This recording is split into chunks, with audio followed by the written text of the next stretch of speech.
The beige envelope lay half-open on the dining table, its ink faded under the soft April light, and the postal stamp dated weeks earlier. Detectives paused, breath held, as the card's cheerful birthday message contradicted everything they believed about her final hours, shifting the entire timeline and unraveling the only alibi that had ever held.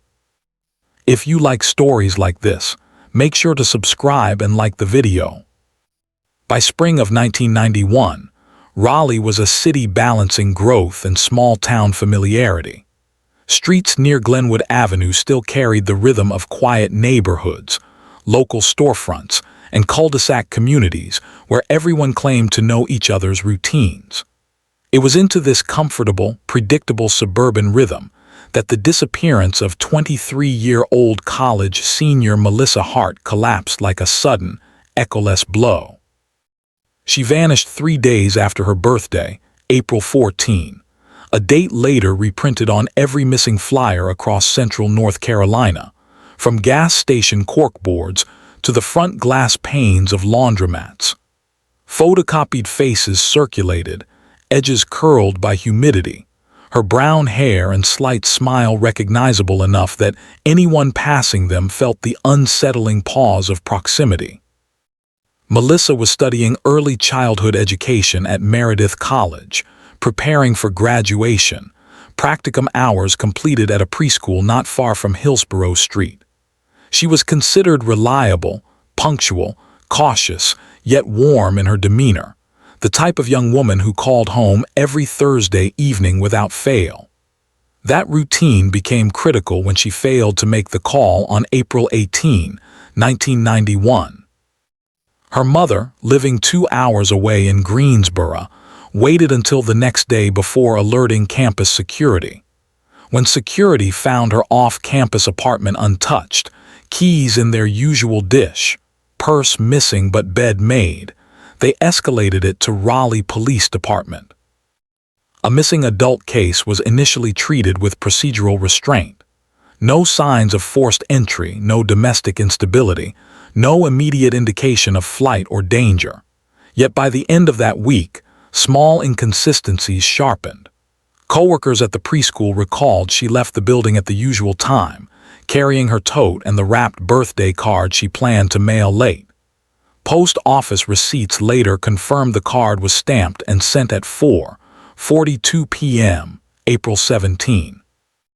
The card was addressed to her childhood friend in Charlotte, a simple gesture of belated celebration that, at the time, held no investigative meaning. Search efforts widened across Wake County. Volunteers combed wooded parks while police canvassed bus routes, student housing clusters, and local diners known to stay open late. Raleigh in 1990, one was not without its stretches of isolated roadways and undeveloped acreage. Lake Johnson, Umstead Park, and the banks of Crabtree Creek became areas of intense weekend searches, media vans catching glimpses of fluorescent vests moving through tree lines. The tone remained cautiously hopeful. Her bank card showed no withdrawals. Her car, parked outside her apartment, held no signs of disturbance beyond a passenger side seat slightly adjusted forward, a detail logged but not prioritized. The break came on April 29, when maintenance workers trimming brush along a quiet road parallel to the Neuse River Trail discovered an abandoned backpack. Her student ID, 2 textbooks, a planner marked with neat handwriting, and a receipt for groceries dated April 16 rested inside. The absence of her wallet and her house keys suggested selective removal. The area was taped off, photographs taken, soil samples collected, tire impressions cast. Although the discovery expanded the search perimeter, the case stalled. There were no eyewitnesses, no known threats, no ex-partners with histories of violence, no landlord disputes, no hidden conflicts beneath interview layers. Documented interviews remained factual and subdued, pages stored in gray courthouse folders and metal filing cabinets that smelled faintly of dust and toner. As weeks turned to months, The missing posters faded beneath summer sun. Campus vigils repeated, press conferences repeated, family statements repeated, yet no trace emerged. Without body recovery, no forensic confirmations could be made. Raleigh police maintained the file as an active missing person case but lacked leverage to push beyond interviews and standard warrant requests. It took until late autumn before the case acquired its first fracture. A postal me-sort error resulted in a delayed delivery of the birthday card Melissa had mailed to Charlotte. The card arrived 6 months late, November 3, 1991, due to a processing shift at a Greensboro distribution center undergoing reconstruction. The envelope, once cheerful and personal, emerged as evidence that disrupted the accepted timeline. Inside the card, Melissa had written brief well wishes, casual remarks about upcoming exams, and most importantly, a reference to weekend plans with someone she described only as M. The phrasing was subtle but unmistakably anticipatory. She was meeting this individual after her work shift the same evening she was last seen. Detectives had no record of anyone identified only by the letter M. Phone records were limited by 1991 standards. No mobile metadata, only landline logs. Investigators re-interviewed faculty, students, coworkers, and neighbors. A new name surfaced quietly. An assistant director at the preschool, Mark Leland, age 34, lived 20 minutes southeast of Raleigh and had resigned 2 weeks after Melissa vanished. His departure was documented as personal relocation, no listed disciplinary record, no behavioral incidents. At the time of initial inquiry, he had been cooperative but unremarkable. The belated birthday card changed his relevance. When detectives returned to his new address in Garner, he confirmed casual acquaintance but denied any personal involvement beyond professional interactions with Melissa. The absence of direct evidence prevented escalation, yet investigators recorded unease in the interview summary written that same day. Leland's alibi, previously accepted, had been his attendance at a birthday gathering elsewhere on April 17, but the guest list had been informal and unverifiable. Without digital timestamps, verification relied solely on memory, and memory dissolved beneath half a year's passage. Winter brought quiet streets and bare trees along Raleigh's arterial roads. The case, while not cold, slipped beneath the daily headlines as newer crimes demanded resources. Still, the birthday card remained, stored in a protective sleeve in the evidence room, ink fading but timeline immutable. In early 1992, Melissa's apartment lease expired. Her remaining belongings were transferred to family storage, small details cataloged showing a life intact and incomplete, unfinished graduation announcements, library books awaiting return, a journal with no hint of distress. Analysts reviewed her planner again. An entry on April 17, 7:00 p.m. simply read M. Coffee. That meeting, previously overlooked due to ambiguous notation, intensified scrutiny on Mark Leland once more. Detectives revisited the old preschool employment files, unearthing that Leland had also supervised off-site training sessions involving multiple young assistants, including Melissa, though no complaints or irregularities appeared in personnel notes. By March 1992, with pressure from a newly appointed district attorney focused on unresolved disappearances, interview strategies widened. Former colleagues mentioned minor discomfort, not misconduct, describing Leland as overly attentive in mannerisms. The observations lacked formal weight but enriched profiling context. The break did not come from confession nor witness testimony. It came from property records. Leland had owned a small cabin lot near Falls Lake registered under an abbreviated name variant, M.J. Leland. The connection slipped past early searches due to filing discrepancies. Investigators secured a warrant on the grounds of proximity to known search grids and the relevance of undeclared property. The cabin, weathered wood and sparse utilities, sat along a gravel pull-off. Search technicians operated with methodical precision, dusting surfaces, photographing soil depressions, and logging every object. Behind the cabin, in a small storage shed, they found a cardboard box sealed with duct tape. Inside, a denim jacket identified as Melissa through fibers matched to photographs, and the missing planner, newly documented, containing fresh notations post-dating her disappearance. The ink allergy pen tests verified entries made not by her but by another hand. The weight of procedural caution crept into the Raleigh Police Department's sixth-floor conference room where case materials were assembled. This was no longer a missing person inquiry clouded by ambiguity but a trajectory toward conclusion. The discovery demanded forensic comparison, hair strands, soil particulates, paper analysis. DNA methods of the early 1990s remained limited, yet serological tests and handwriting evaluation guided direction. As April 1992 closed, the case that began with a vanished student, a quiet campus, and a birthday card resurfaced fully. Investigators prepared to transition from uncertainty to arrest, anchored by the shifting evidence that a single piece of belated mail had exposed the lie that sustained an alibi for months. The evidence removed from the shed near Falls Lake altered every assumption that had guided the case. The denim jacket, planner, and dust-coated personal items changed the legal posture from speculation to prosecutable trajectory. Raleigh police coordinated with the Wake County District Attorney's Office, drafting a warrant for the arrest of Mark Leland on suspicion of felony kidnapping leading to presumed death. Even without a recovered body, the statutory precedent allowed prosecutors to move forward based on circumstantial evidence, strengthened by possession of missing person property and falsified timeline indicators. The birthday card, once ordinary and sentimental, had exposed the deception at the core of his alibi.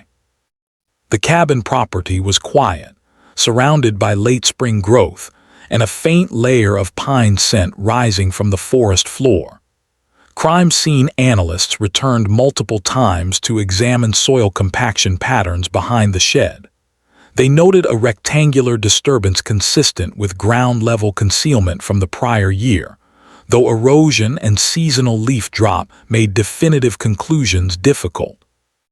Ground-penetrating radar was limited in accuracy, but aerial thermal scans performed at dawn showed anomalous heat absorption in a patch roughly 3 meters from the shed wall. Excavations began under controlled conditions. Hours later, fragments of deteriorated fabric and personal belongings surfaced, consistent with burial proximity, though biological remains were not identifiable to human origin at that stage.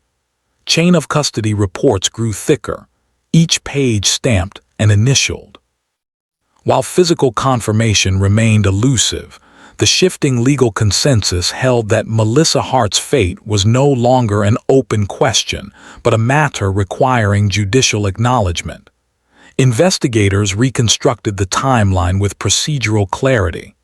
She left work at 4:30 p.m., April 17. She mailed the birthday card at 4:42 p.m. She had a planned coffee meeting with M. At 7:00 p.m. Leland's alibi claimed he was at a neighbor's gathering across town by 6:45 p.m., yet the drive to Falls Lake from her workplace took approximately 25 minutes with 1991 traffic estimates. The opportunity existed, the motive remained opaque, and the connection, once professional, had evolved into something concealed. Raleigh's local press revived the case with restraint. The News and Observer printed a front-page column describing the anniversary of her disappearance and referenced new investigative activity, without detailing recovered artifacts. Editors adhered to guidelines avoiding speculation. The community, however, felt the shift. Missing posters long ignored now drew tightened stares at bus stops. Residents near Falls Lake recalled seeing a dark sedan sporadically parked near the cabin lot in April 1991, though none were certain of exact dates. Interviews mounted, each taped and transcribed, stacked in the municipal records office. Leland's arrest took place on May 11, 1992, executed without incident in the early morning outside his Garner duplex. Officers reported a composed demeanor and no attempt to flee. The district attorney ordered that he be held without bond under the gravity of probable homicide. Defense counsel immediately filed motions contesting admissibility of cabin evidence, citing pre-warrant procedural concerns, but documentation demonstrated full legal compliance. As his arraignment proceeded, courtroom benches filled with observers, including Melissa's extended family, their expressions held in quiet endurance rather than visible grief. The judge read the charges, each word echoing the formality of the system that had spent a year searching for closure. The forensic phase that followed was slow, meticulous, and at times frustrating. Analysts reviewed the planner recovered from the box with updated handwriting comparison standards. The final pages, written in blockier, pressured strokes, revealed post-disappearance to-do lists unrelated to Melissa's documented schedule. A receipt found folded inside led investigators to a hardware store purchase dated April 19, 1991, listing garden lime, plastic sheeting, and gloves.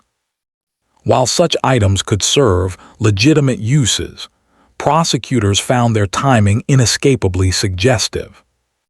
Soil from beneath the shed contained trace organic material.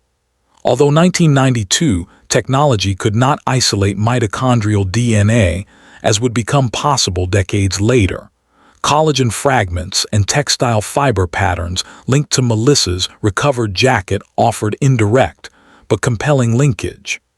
The denim fibers matched a torn seam in a photograph taken of her during a campus event months before. A watch band fragment, too degraded to restore functionally, corresponded to one missing from her backpack inventory. In June 1992, a break arrived not from physical evidence but from employment records cross-referenced with pay logs. Leland had claimed to be on site at a training center until 5:00 p.m. the day Melissa disappeared. Those logs showed his departure at 3:38 p.m., earlier than recorded in his original interview. The discrepancy transformed a soft suspicion into a firm prosecutorial line. He had both temporal access and geographic access, alongside undisclosed property where items belonging to Melissa had been stored. Though trial proceedings were scheduled for August, pretrial negotiations moved rapidly as the defense recognized the cumulative impact of circumstantial assembly. Without confession and without body recovery, prosecutors agreed to pursue a first-degree murder conviction under North Carolina's homicide doctrine, allowing conviction when evidence proves death beyond reasonable doubt, without explicit biological confirmation. The birthday card, mailed hours before meeting him, eliminated the possibility that she willingly vanished or staged absence. The cabin artifacts eliminated coincidence. The planner notations eliminated innocence. In chambers, attorneys outlined the quiet but devastating narrative. A trusted coworker, a concealed meeting, property storage, altered records, and the belongings of a missing 23-year-old found sealed in a rural shed. On July 29, 1992, Leland entered a plea to second-degree murder, sparing the state a protracted trial, yet acknowledging legal culpability. Sentencing followed on August 7. He received a term of 38 years, with no eligibility for early release within the first 24. The courtroom remained silent as the judge affirmed that the absence of a recovered body did not diminish the weight of evidence nor the finality of consequence. Melissa's family declined public comment, issuing only a written statement expressing gratitude for investigators who preserved discipline and caution, rather than rushing to premature accusations. Her mother later retrieved the denim jacket from evidence after its legal retention period expired, storing it in a sealed cedar-lined box where scent and touch remained anchored to memory rather than crime. Raleigh gradually returned to its rhythms, though the stretch of road near Falls Lake held a subtle shift in collective memory. Trails reopened, signage updated, search grids erased. Missing person flyers were finally removed from convenience store windows and church vestibules, replaced by unrelated community announcements. The case file moved to archived storage in the Wake County Records facility, its edges worn, its pages heavy with photocopy residue and signature marks. The birthday card was preserved in controlled humidity as the pivotal artifact. Investigators occasionally referenced it in training seminars, emphasizing how the smallest postal delay can dismantle a constructed alibi. Its cheerful printed balloons and neat handwriting served as stark reminder that true crime resolution often resides not in dramatic confessions or visible forensic revelation, but in incremental contradictions, mailed across counties and opened months too late. The landscape of early 1990s investigation, before cellular triangulation, before mass DNA indexing, before digital scheduling, relied on patience and paper. It required handwritten planners, receipt slips, postage logs, and property deeds stored under alternate initials. The Raleigh police team that carried the case across 13 months embodied that methodical endurance. No single statement solved the disappearance. No single object provided irrefutable closure. Instead, the case accumulated weight, evidence layered atop evidence until the balance tipped irrevocably toward truth. By autumn, the preschool where Melissa once worked hired new staff, changed supervisory protocols, and installed more rigorous personnel review procedures. Her absence lingered in records and in the quiet spaces of hallways where children's voices carried in routine patterns she once monitored. The city did not memorialize the case with plaques or ceremonies. Instead, its legacy settled into procedural manuals and investigative memos, shaping future missing person handling with heightened caution. For detectives who stood over the table where the belated birthday card was first unfolded, the memory of that moment, quiet realization, ink fading beneath evidence lights, timeline unspooled, remained the defining image of their careers. A simple envelope, routed through postal reruns and returned to sender error paths, altered the trajectory of a case that had hovered between hope and inevitable conclusion. What began as a disappearance ended as a legally recognized homicide, adjudicated without spectacle. The truth arrived not suddenly but gradually, like a late delivery, stamped and undeniable. In the months after sentencing, Raleigh settled into an unspoken agreement with itself to let the case rest in the quiet corners of civic memory. The courthouse files, boxed and labeled, moved from active case shelving into the county archives beneath fluorescent lights and temperature control. The handwriting samples, soil reports, and interview transcripts no longer required motion hearings or evidentiary review. The birthday card remained sealed in a protective acetate sleeve, retaining the faint pastel tones that had once suggested celebration rather than forensic disruption. It had traveled farther than intended and arrived later than expected, yet its journey recalibrated every assumption investigators had once held. The legal conclusion satisfied statutory requirements but could not return specifics lost to the unrecovered timeline. Without a body, there would never be a medical examiner's report, no estimated interval of death, No autopsy sequence to catalog the biological finality. Missing remained a legal classification upgraded to presumed deceased, and presumed deceased became judicially affirmed homicide. This transformation, while necessary for closure, remained emotionally spare. Prosecutors, detectives, and evidence clerks understood that the narrative ended not with revelation but with acceptance. The cabin ground produced no further remains, and by late 1992, excavations ceased entirely. Forestry reclaimed disturbed soil, leaf mulch reformed natural coverage, and the land resumed its quiet posture along Falls Lake's margins. Melissa Hart's academic records were formally closed at Meredith College. The registrar issued an honorary posthumous acknowledgement of her nearing completion, an understated recognition printed on linen-grade paper sent privately to her family. Her professors, many of whom had participated in early interview rounds, filed departmental notes, indicating the loss of a student whose coursework had been marked not by dramatic ambition, but by steady competence. The preschool where she completed her practicum implemented structured oversight measures and revised end-of-day sign-out protocols. Although not publicly attributed to her case, the administrative shift reflected the institutional impulse to prevent recurrence, however unlikely. Across Wake County, law enforcement training seminars incorporated elements of the investigation into procedural modules. The decision to retain the birthday card as central evidence became a case study in how postal irregularities, personal correspondence, and understated time markers can dismantle false narratives.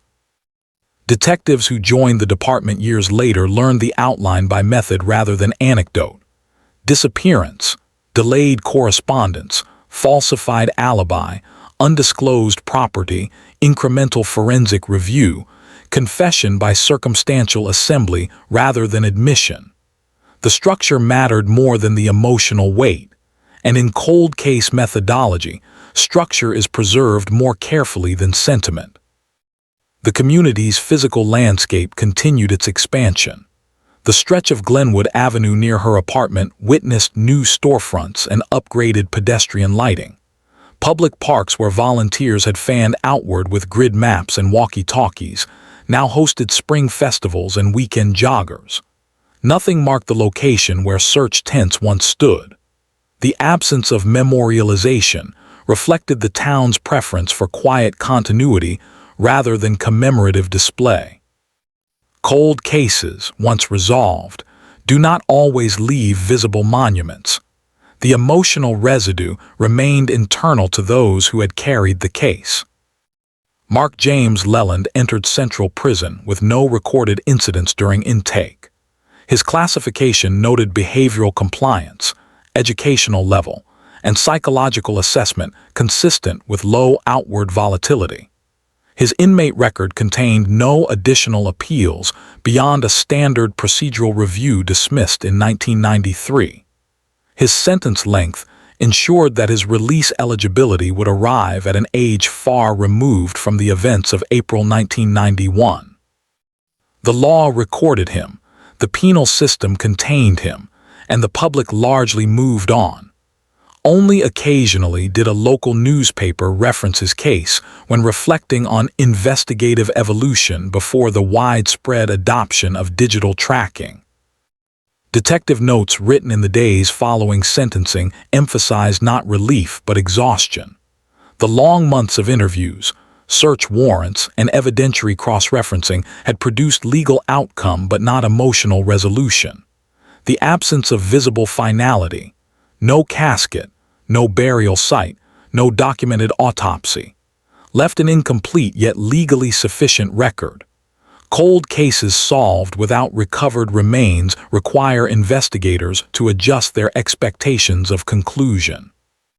The law marks an end, memory does not. Melissa's belongings, cataloged and returned to her family, became symbolic containers of the person she had been rather than the investigation she had inadvertently shaped. The denim jacket, folded with deliberate care, the torn planner pages, and her collection of childhood photographs were archived privately.